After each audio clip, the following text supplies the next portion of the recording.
Regarde ton 9, du coup. C'est une partie de foot un peu spéciale. Ça, tu vois, c'est l'intervention de ton défenseur qui te permet de valider ta défense. Tu récupères le ballon.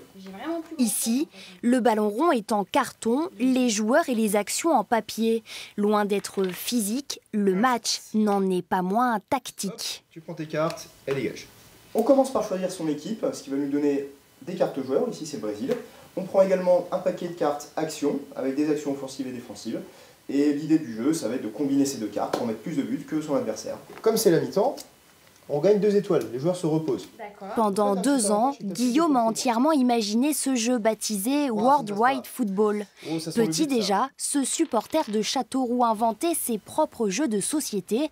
Sa volonté, rapprocher deux mondes, les gamers et les footeux. Je réussis à mettre autour de la table des gens qui sont plutôt dans le milieu du jeu, et qui ne sont pas très foot, et des gens qui sont très foot et pas trop dans le milieu du jeu.